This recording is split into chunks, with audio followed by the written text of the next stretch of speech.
Mayong buntag, no? Salamat sa inyong surprise. Salamat kay Pastor El sa iyang pagbisita. Salamat kay May. Salamat for just making this a special day.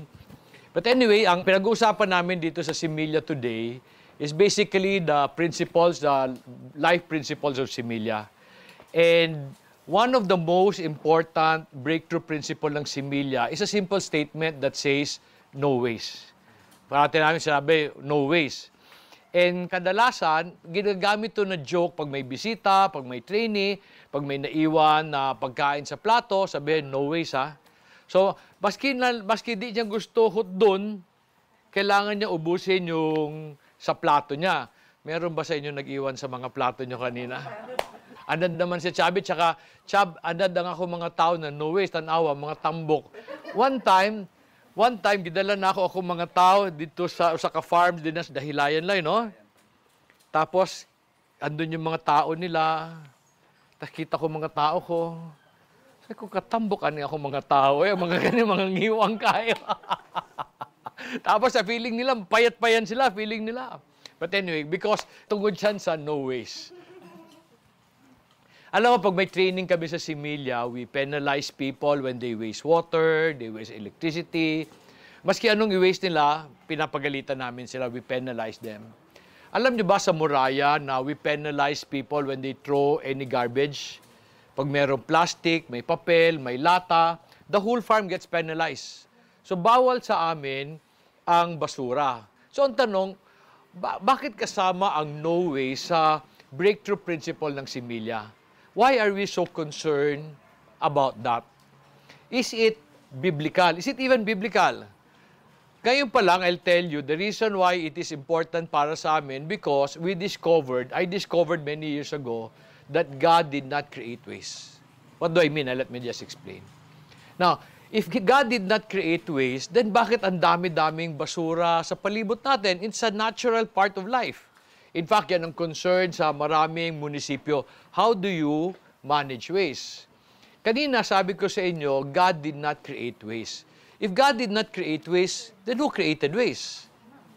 Pero it's part of nature. So, ulitin ko, if God did not create waste, who created waste? And ano yung waste na yan? Let me just help answer kung saan ang galing tong waste na to.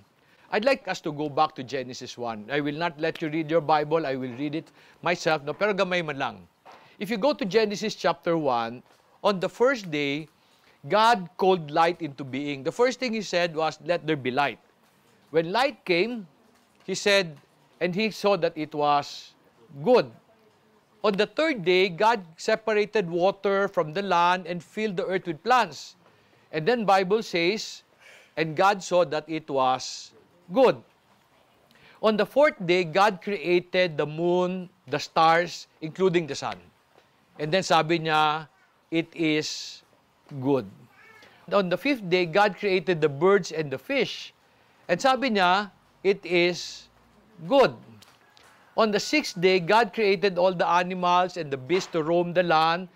And Bible says, He saw that it is good. After He created all of this, He formed man, ginawa niya yung tao, and then tinawag niya yung tao. In Genesis 1:28, sabi diyan, God blessed them. Ano ibig sabihin? God was basically telling man, ginawa ko to para sa'yo. And He asked man, He told man to produce fruit from it so that we can live in abundance. Alam niyo na Genesis 1:28 is the life verse of Similya. And diyan natin kinukuha karamihan ng prinsipyo natin. Nung natapos na yan lahat, God summarized that day in Genesis 1:29 to 30. Let me just read that for you. Sabi ng 29, then God said, behold, I have given you every plant yielding seed that is on the surface of all the earth, and every tree which has fruit yielding seed, it shall be food for you. And to every beast of the earth, and to every bird of the sky, and to everything that moves on the earth which has life, I have given every green plant for food, and it was so. So I just want you to understand that God created the world for us. And then sa Genesis 1:29, He showed us a view of paradise. In fact, Genesis 1:29 and 30 is our model sa farm. What do I mean? The reason why we plant a lot of trees, the reason why we have a lot of plants, the reason why we have a lot of animals, we are copying this model.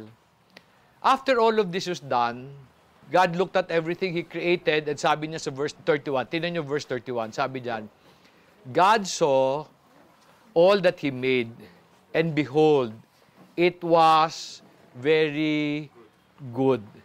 And there was evening, and there was morning, the fifth day. Sabi diyan, God created, everything God created was good. Did God create something bad? No, in fact, nung nagsama-sama na lahat, when everything was formed, sabi niya, all of this is very good. On its own, good lang sila. Nung nagsama-sama na, very good sila. Ang basura na produce natin, is it good or bad? Ha? Ang basura produce, no? Today, the waste that you produce, is it good or bad? You know, our waste today kills many fish in the sea. They cause most of our disease. Okay, dengue, pati COVID, lahat, they cause most of our disease. They pollute our water sources. Ito yung cause ng waste natin. So if it is part of our life, ang tanong ko kanina, did God create waste? Kung hindi niya ginawa yon, then ba't ang dami-dami nating nagagawang waste? Di ba, on your own, basta kayo, you produce waste, di ba? Tama yun? You have food waste, you have industrial waste, you have personal waste. Today, problema ang personal waste nyo. Mayroon akong kaibigan na meron sila, ano yun, tagahigop ng kwan, anong tawag doon? Puso Negro ba rin sila? Then tatanong ko sila, saan mo tinatapon? He would rent a 7-hectare land and doon lang tinatapon lahat. So problema yun, di ba? The 7-hectare land is dumping place for waste of people. Alam nyo ba na in creation, there was no waste? If there's no waste, then bakit tayong waste? In God's creation, the waste of one is food of another. Kaya in creation, there was no waste. Kasi may kakain ng waste ng isa. God created everything in nature to be interdependent. Kaya walang waste. In nature, there's no waste. In the forest, there's no waste. Maski sabihin mo, nahulog yung dahon, pagkain niya ng lupa, pag namatay yung hayop, and then they eat each other. Ultimately, all the waste we produce is food for the microorganism in the soil. Do you know that the earth is made up of 80% microorganism, fungus, and bacteria? 80% daw, according to what I read. And the reason why they cannot consume all the waste that we produce is because grabe tayo mag-produce ng waste na hindi na nila kayang kainin. Pero on the other hand, kaya si Mila would say no waste because I'm learning as a businessman, waste is a measure of inefficiency. Narinig yun? Ulitin ko ha. Waste is a measure of inefficiency. It shows us that there's something wrong with the way we live our lives or do our businesses. Basta may waste, it's wrong management. Okay? I'll show you that mamaya. Do you know that no waste was a principle Jesus taught? Nakarinig na kayo sa prinsipyo niya? Sabi niya, no waste. May naalala kayo? Puntahan natin yun. Kindly go to John chapter 6, verse 10 to 13. Sa John chapter 6, verse 10, sabi ng Bible, Jesus said, "Have thus people sit down. Now there was grass in the place. So the men sat down in number about 5,000. Jesus then took the loaves and having given thanks, He distributed to those who were seated. Likewise also the fish as much as they wanted. When they were filled, He said to His disciples, gather all the leftover fragments so that nothing will be lost. Nothing will be wasted. So they gathered them and filled 12 baskets with fragments from the 5 barley loaves which were left over by those who had eaten. So after God fed the 5,000, sabi niya sa disciple, kunin niyo lahat ng tira. so that nothing will be lost or wasted. Si Jesus hindi nagsasayang. Tayo, grabe magsayang. Pero ang tanong, anong ginawa ni Jesus doon sa nag-gather niya? I don't know. Okay? I really don't know. Pero I am sure, He found a good way to use it. So, hindi problema kung may waste. Basta lang may gamit. Pero meron akong hindi maintindihan sa karamihan ng Pilipino. Bakit tayo? Why do we like living with waste around us? Garbage. Maglakad ka lang dyan sa labas pa lang, daming basura. Daming plastic, daming papel, may patay na daga, and then pinapabayaan lang natin. Tapos yung hindi ko maintindihan, when you go around, maraming Pilipino, alam mo yun, biglang nagtatapon maski saan. Oo, okay nang oo, minsan kayo rin ganon. Biglang na magtatapon, minsan nakasunod ako sa truck, nagtapon ng piling ng saging. Whenever they do that, alam mo, gusto ko silang sabihan, sinong gusto mo pumulot niyan? Tinapon mo, sinong gusto mo pumulot niyan? Tapos gusto ko sana silang tanungin, kung magtapon ako ng basura sa bahay mo, matutuwa ka ba? Ba't hindi ba tayo sumagot? Siguro nagtapon din kayo sa palengke, no? Nagtapon sa palengke, nagtapon sa iba. Tapon tayo ng tapon sa ibang lugar. Sinong gusto mo pumulot niyan? Sinong gusto mo pumulot? Pero even if I ask them, they don't have to answer. Kasi pag pumupunta ako sa bahay nila, what do I see? May basura sa palibot. Okay lang sa kanila. Minsan may nakita pa ako, kumain ng candy, sa bahay niya, tinapon niya sa tabi. Sino gusto mo pumulot dyan? Tayo, we like living around waste. Kaya sa Moraya, I get angry pag nakita ko ng plastic ng candy. Sinong gusto mo pumulot yan? You know, si Joel was telling me, tinuruan niya ng anak niya. Pag uwi ng anak niya galing sa eskwela, maraming linalabas sa bulsa na basura. Kasi tinuruan niya, huwag ka magtapon. Kasi sinong gusto mo pumulot niyan? Tayo mga Pilipino, okay, we like living among waste. And mahilig tayo magtapon. Ako inisip ko, pag naging presidente ako ng Pilipinas, the first thing I will do, I will remove all the waste. And I will penalize everybody na magtapon sa kalye. Now, why will I do that? Kasi waste, the way we manage waste is a reflection of who we are. It's a reflection of our values. Mahilig ka magsayang, nagtatapon ka, that means you're a very inefficient person. Do you know that waste is the root cause of many of our problems, even in farming? You know, waste is food of insect and the organism we call pest and disease. Ang dami, no? May pest management. This pest, galit tayo sa pest. However, they are not necessarily bad. Bakit? Kasi tagakain sila ng waste eh.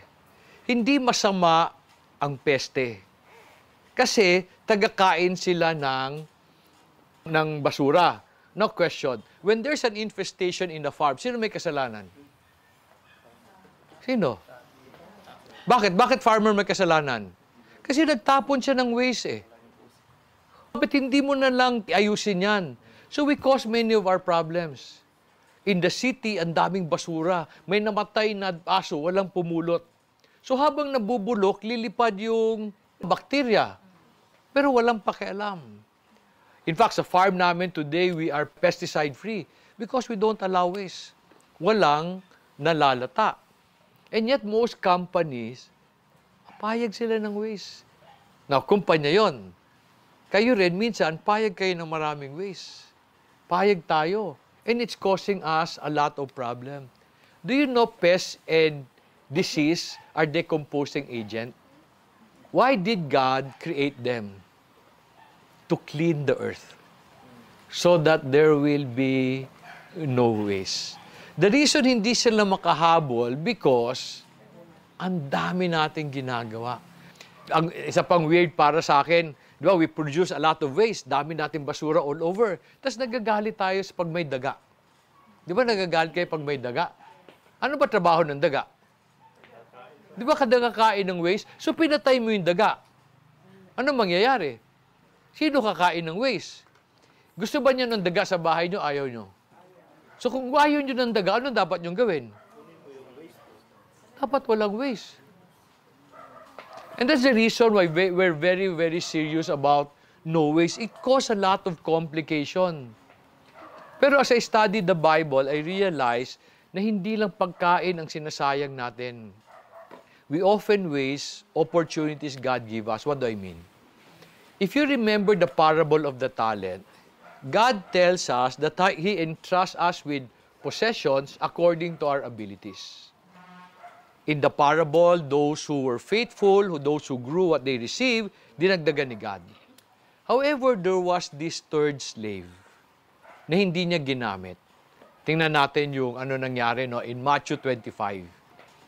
Matthew 25, verse 26 to 28, sabi diyan, "But his master answered and said to him, 'You wicked, lazy slave, you knew that I reap where I did not sow and gather where I scattered no seed. Then you ought to have put my money in the bank, and on my arrival, I would have received my money back with interest. Therefore, take away the talent from him and give it to the one who has 10 talents. Why was the third slave wicked? Why was he wicked? Kasi sinayang niya yung opportunity na binigay ni God sa kanya. What did God give him? God gave him possessions and talents so that he can be fruitful and live an abundant life. Do you know why I'm still fighting na muraya mabuhay? Because it was entrusted to me by the Lord. So hanapan ko yan ng paraan mabuhay, pati si Milya, harapan natin. Because that was entrusted. This is the medium by which God will bless us. Kanina tinanong ko si Jake ko, Jake, kakabila ko, mabalik ka din sabi niya sa akin, mabalik ko Pero pag pagutalis at papain lang, mabalik. Pero yun siya, katong kami lang, mabalik ko Mabalik man na sila kay there's something that God has entrusted. Iuban lang nila ilang papa o mama. God has given us opportunity. So lipay ko kay Loloy. Ako gusto ko lang malaman lang, magpasalamat ko kay Loloy, kay Joel, kay Joy, kay kanila Longlong, sa lahat ng mga tao ko sa Similya, saka sa Moraya. Thank you for working hard to preserve it. Ang rason, binigay sa atin ni God. Otherwise, we will be treated like the third slave. The reason why I'm fighting for the farm and Similya is because yung third slave kinuha ni God. Anong ginawa ni God sa opportunity? Binigay sa iba. Meaning, if we don't take care of this, kunin niya, bigay niya sa iba. Today, because of the way we run our foundation, di ba, sinasoli ko na ito kay Dick Antong lupa niya. Ayaw niya. Bakit? Because we know how to take good care of things Pero yung third slave, sinayang niya. I don't know what's happening sa inyo. I don't know sa mga bata, Are you studying well? Di ba maraming bata hindi nakapag-eskwela?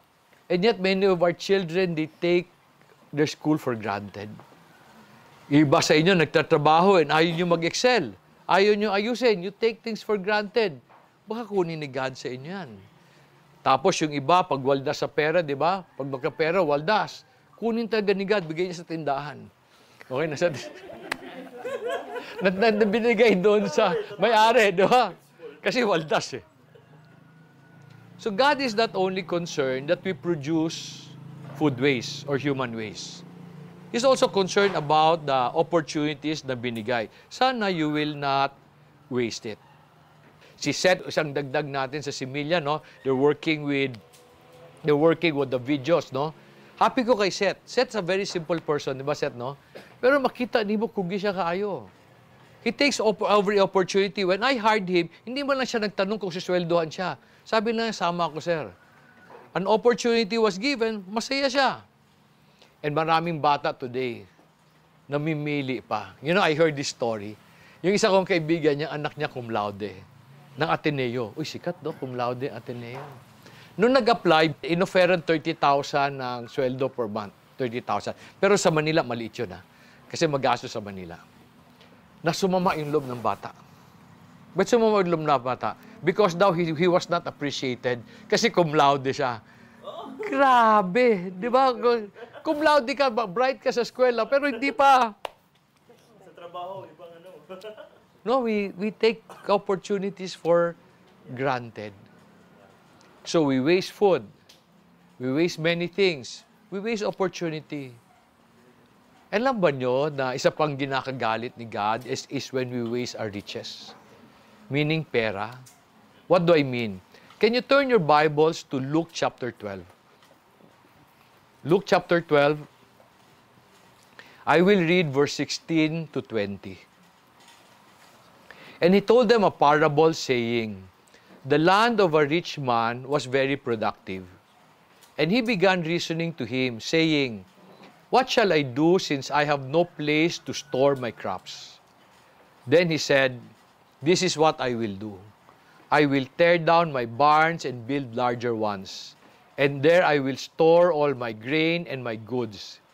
And I will say to my soul, you have many goods laid up for many years to come. Take your ease, eat, drink, and be merry. But God said to him, you fool, this very night your soul is required of you, and now who will own what you have prepared? Masama ba maging mayaman? Hindi naman, di ba? Masama ba mag-enjoy ng yaman? Hindi rin. In fact, I'm learning na gusto ni God lahat kayo mayaman. Bakit? How can you be a blessing pag mahirap kayo? So all of us, God wants us to have abundance. Now, klaruhin ko lang hindi tayo pare-pareho ng yaman. Okay? Iba-iba tayo. But yung level natin ng yaman, mas maraming required. Huwag nyo nang ambisyonin yung position ko. Kasi ngayon, namumroblema ako, paano ko sila sisweldohan? Sabi ko kay Lolo, mabuti pa kayo, inisip lang nyo, sweldo nyo. Ako inisip ko, paano, tapos wala akong sweldo, no? So meron tayong kanya-kanyang responsibility. But all of us are supposed to live in abundance in our level. Hindi rin masama mag-enjoy ng yaman. Pero when you waste your riches on eating, drinking, and being merry lang, meaning for yourself lang, ayaw rin ni God yun. Na ba't ayaw ni God yun? Bakit ayaw ni God na you waste your riches on eating, drinking, and being merry? Bakit ayaw ni God yun? Designed not only to bless you, but also to bless others. Oh, in the first place, sa inyo ba yan? Yeah. Sa inyo ba yan? Diba? Walang masama mag-enjoy ng yaman. Pero magtanong ka muna, Lord, imo biyat ni? Sa iyo biyat to? Ako, the reason I like the ways of the Lord, I can enjoy my riches. But at the same time, I can help others. When you start to enjoy your riches irresponsibly, God may take that away. Saan niya bibigay? Sa Shopee, sa Lazada, sa Marketplace, sa mall. Open na ba tanan? Airplanes. Kanina I asked you, di ba? Masama ba is waste a bad thing? Alam ba nyo that waste has its good use? Let me show you. Go to Proverbs chapter 16, verse 4. Proverbs chapter 16, verse 4. It says, the Lord has made everything for its own purpose, even the wicked for the day of evil. Ibig sabihin, God allow waste because it can produce something good. Meron siyang magandang rason. Kaya nga sa Moriah, we always look for ways to use waste for good. We see waste as part of God's blessing. In fact, sa Moriah at sa Similia, you can actually say, we run on waste. Si Loloy manghihingi ng rice hull, si Joel manghihingi ng sodas, lahat ng basura nila hihingi namin, tapos pagdating gagamitin. We use for our farm. Everything has good use, even waste. Kaya in Similia, we say, no waste. Sa last verse natin, can you go to 1 Timothy chapter 4, verse 4? 1 Timothy chapter 4, verse 4. It says, "For everything created by God is good, and nothing is to be rejected if it is received with gratitude." One of the reasons why I'm fighting hard to maintain the piggery, hindi lang yun sa negosyo. Kasi concerned ako kay Loloy. Pag walang waste ng baboy, walang gulay na organic. Di ba? Patay. Di ba? Dapat andun pa rin yung baboy. So the whole thing is necessary. Everything God created is good. He did not create any waste, so we should not waste anything. Waste, the waste of one is food for another. When you produce a lot of waste, it means there's something wrong with the way you are living your life. Pag maraming basura sa palibot mo, there's something wrong. There's something wrong with you. So do not waste food, opportunities, and your riches. And this is the reason why the principle no waste sa Similya is very important. So wag tayo magsayang. Sana lahat tayo hindi magsayang. Sana ikaw hindi magsayang. So to close lang, let's pray. Heavenly Father, we'd like to thank you for giving us the opportunity to worship. Ako, Lord, personally, I'd like to thank you for giving me friends. These people are your channel to bless me, to show me love, and I'd like to thank you for them, dear God. As they have come to show their love to me today, will you return that to them in many, many ways. Bless their family, bless their businesses, bless their lives. And I pray that you would use them, Lord, to be a blessing to others. We'd like to thank you, Lord, for the opportunity to gather together as a family. Gusto ko magpasalamat, Lord, sa pamilya ko sa Similya, sa pamilya ko sa Moraya. I thank you for all those who have come, Lord, to celebrate this day. Maraming salamat din, Lord, to you for providing for all our needs. We are grateful, Father, for what you've done. In Jesus' name we pray.